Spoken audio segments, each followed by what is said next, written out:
कि कब्र में मुर्दे पर पहली रात कैसी गुजरती है और वो क्या सोचता है? क्या उसे मालूम होता है कि हमारा इंतकाल हो गया है? देखो, जो कब्र की पहली रात होती है, सबसे ख़तरनाक जो कोई रात होती है वो कब्र की पहली ही रात होती है। अगर बंदा उस कब्र की पहली रात से गुजर गया ना, तो समझिए कि वो उसकी जो भी ज़िंदगी जितनी कब्र की है वो सारी के सारे दिन उसके अच्छे और सही दिन होंगे। क्योंकि जो पहले दिन होता है ना, जो पहला दिन, और कब्र में जब भी मुर्दे को रखा जाता है उसको जो टाइमिंग लग रही होती है वो असर और मगरिब के दरमियान वाला वक्त कब्र में उसको लग रहा होता है। चाहे वो दोपहर में रखा जाए, चाहे रात के 12 बजे रखा जाए, दिन के 12 बजे रखा जाए। और सबसे खतरनाक वक्त वही होता है। आका अलैहिस्सलाम ने इरशाद फरमाया कि अपने मुर्दे को कब्र में दफन करने के बाद उसको कलमे की तलकीन करो, यानी कि उसकी कब्र पर खड़े होकर इसाले सवाब करो, उसके लिए कुछ इसाले सवाब करो। क्यों? आका अलैहिस्सलाम फरमाते हैं कि उस वक्त वो बहुत घबराया हुआ होता है। हमारे यहाँ जो माहौल है ना, वो ये है कि मरने के बाद जब मुर्दे को कब्र में दफन कर दिया गया, उसके 2 दिन के बाद हो रहा होता है सयूम में फातिहा, जो कुछ इसाले सवाब करते हैं तो दूसरे तीसरे दिन कर रहे होते हैं, 30 में, फिर उसके 10वें और 20वें 40 में कर रहे होते हैं। ये तो एक रिवाज है, लेकिन जो हुजूर की हदीस से बात है ना कि उसी वक्त तलकीन करो, क्योंकि आप 2 दिन बाद कर रहे हो, जरूरत उसको अब है। भाई वो अभी अभी आया है, खतरनाक फरिश्तों को देखकर मलकुल मौत ने उसकी रूह को निकाला है और वो अपनी इस दुनिया को छोड़कर दूसरी दुनिया में उसने कदम रखा है, अंधेरी कब्र के अंदर पहुंचा है। उसकी 1 सेकंड में पूरी जिंदगी बदल गई। मौत चीख चीख कर आवाज देती है, अनल मौतुल लज़ी उफ़र्रिक़ु बैनल बनाति वल उम्महात, मैं वो मौत हूँ जो बच्चों को माँ बाप से जुदा कर देती हूँ। अनल मौतुल लज़ी उफ़र्रिक़ु बैन कुल्लि ज़ौजिन व ज़ौजा, मैं वो मौत हूँ जो मियाँ बीवी में जुदाई डाल देती हूँ। अनल मौतुल लज़ी उफ़र्रिक़ु बैन कुल्लि हबीब, मैं वो मौत हूँ जो आपस में मोहब्बत करने वालों में जुदाई डाल देती हूँ।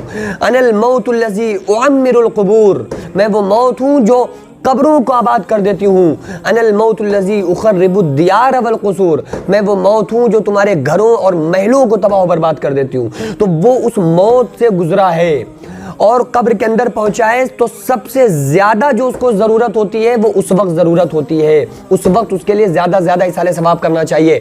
और इधर वो मौत की सख्ती से निकला, रूह फरिश्तों के हाथों में गई, मुर्दे को कब्र में रखा गया, फौरन उसकी रूह को वापस कर दिया गया उसके जिस्म के अंदर। अब उससे सवाल जवाब हो रहे हैं, मन रब्बुका, तुम्हारा रब कौन है? ये तो सब फर्स्ट, जैसे ही मुर्दे को कब्र में रखा जाता है लोग 40 कदम दूर हटते हैं, उससे सवाल जवाब शुरू हो जाते हैं। तो हम रोने धोने में लगे होते हैं। रोना धोना तो एक मोहब्बत है, सभी रोते हैं, लेकिन उसके लिए उस वक्त हमें उसकी मोहब्बत यही है कि उसके लिए हम इसाले सवाब करें, उसको उसके लिए दुआ मगफिरत करें।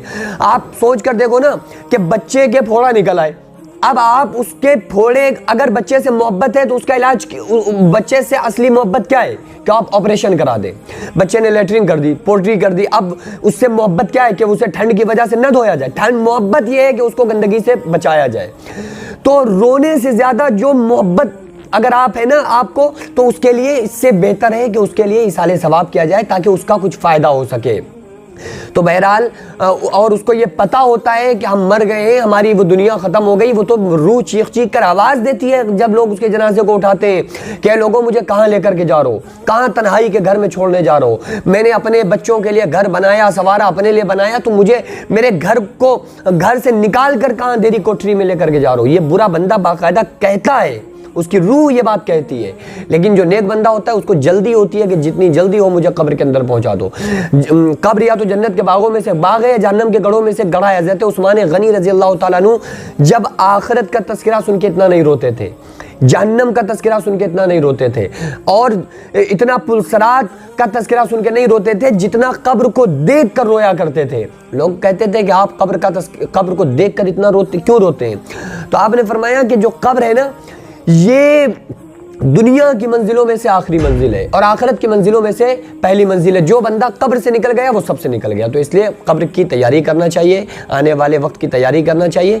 और जो मुर्दे को बहरहाल पता होता है कि हम इस दुनिया से मुंतकिल होकर आलम बरज़ख में आ गए, और उसके लिए हमें इसाले सवाब ज़्यादा से ज़्यादा करते रहना चाहिए।